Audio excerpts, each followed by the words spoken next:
So from here, we're just going to skin on down the back till we can gain access to the wings, and it's pretty straight shot here. We keep working our way down the back. I'm about to the wings. We'll cut a little bit on the front here to relieve our pressure. Okay, we're down to the wing here, and the sooner I can cut this wing loose from the body, the quicker I can take the pressure off the skin.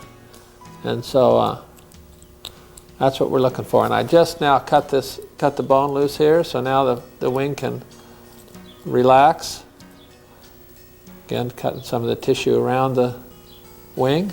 So we're going to now cut the neck off. I'm cutting it off at the joint where it actually joins the body, and that way I'll have a full length for reference. I think what I'm going to do is invert this back, and we'll work on the head. And once we get the head and neck taken care of, then we'll come back to the wing. The main difference is once we get to this first joint, which is the elbow, we're not going to skin around the back side of it. Right here, we're going to just stop before we go around the back side. We're going to try to get as far down as we can on the front side here. And our goal is to remove this meat without separating the feathers from the ulna, those secondaries from the ulna.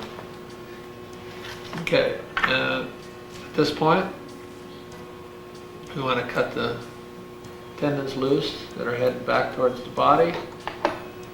Take this meat off here.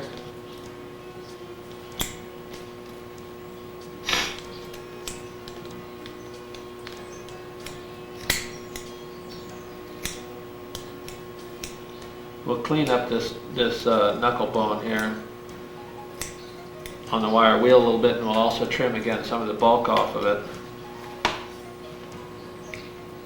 at a later date.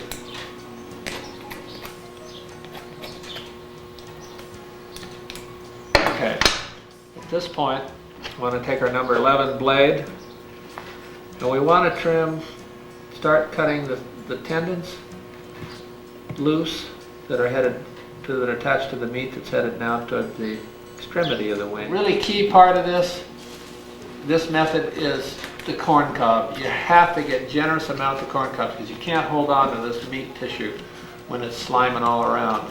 So basically I push all the meat to the bottom side of the bones, scraping and pushing a little bit with my dull knife tool down to the bottom. Now, if you can see, the end of the wing is here. This part you can't get into, but there's about that much, which is almost a ½ inch, that's still hidden underneath here. And it's really very difficult to get that meat out of there. But what essentially we're going to do is to pull on these tendons best we can and snip them off. At this point, we have no more further access in there other than to take the dull knife and reach down in there and scrape, in a scraping motion, scrape the meat off the tendons. The tendons that are attached to the end of this wing are not going to be able to be removed. But tendon material is not really a liability for rot. It's the meat that's attached to them that's our problem. So we want to make sure that even though we're not going to get the very tip of the tendon out of there, we're still going to get the meat that's attached to it out. Now at this point we need to do a very important thing, and that's to save these parts. There is a lot of reference here that is extremely valuable when we go to assemble this bird. And I want to just talk a little bit about the points that we touched on earlier. One of the things, and you can see the trachea and the esophagus, you can see that on this particular bird it's not very obvious, but the trachea does run down the right-hand side of the neck. And in real life, when they bend their necks down, it can really move to the side quite a bit. Also, there's some detail here, and we'll talk about this later when we start to configure the bird. Okay, we have the same reference issues here with the body. There's just a lot of a lot of things here that we need to look at later. The thigh position being one of them, wing attachment being another. Again, if there's some difference, you can see how much play there is in a body. If you were doing a preening pose and you had that thing turned around, you might want to alter the body in a number of different ways. So there's a lot of information here that really needs to be retained. What we find is usually the body that we put back in this bird is going to be larger than the one we take out. And the reason for that, first of all, is the layer of fat that was on this body originally comes off with the bird, so we don't have that represented. Plus, once you remove the fat, then you have a skin that stretches out a lot more. So, okay, I still have, if you notice, there's still an X amount of play in here. Some of that's going to be taken up by the leg position. When you start to pull your leg into position, you can see how the tail pulls on this side.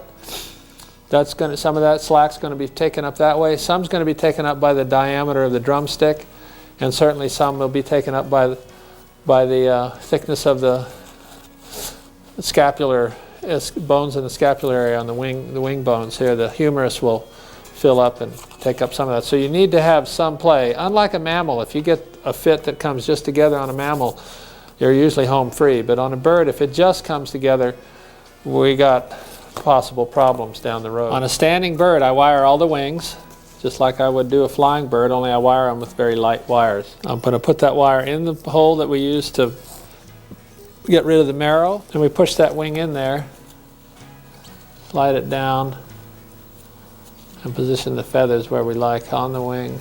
As I said earlier in the video, that one of the advantages of having a cast head is we can paint the bill. There we go, seated in there pretty nice. Now what I'm going to do is cut this off. These are a concave eye from Tohican. This is number 123. So I'm happy with the eye set. So now it's time to glue this head on here. And so we're going to do that with a little hot glue. Okay.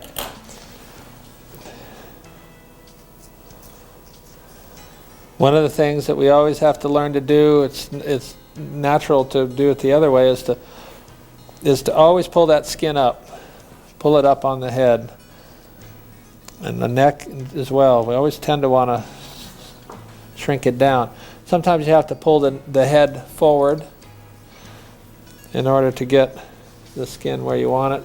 Pull it back enough. Daub the glue.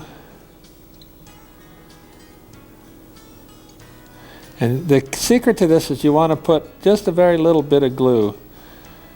Too much and it doesn't dry fast enough.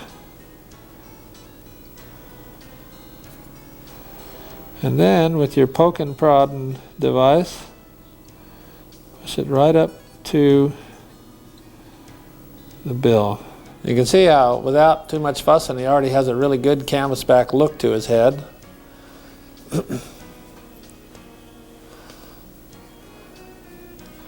So at this point I think it's time for us to inject the feet and get him on a base and start to do the fun parts. Inject it slowly, you can see it travel up the foot.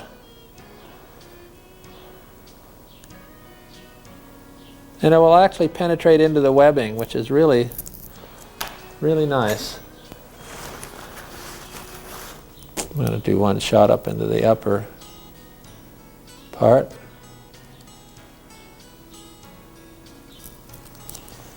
I think that's enough for that foot there.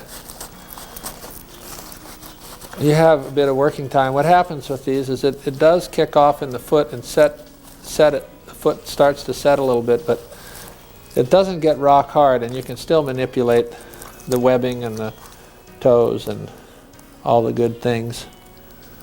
Maybe even get one in that little toe.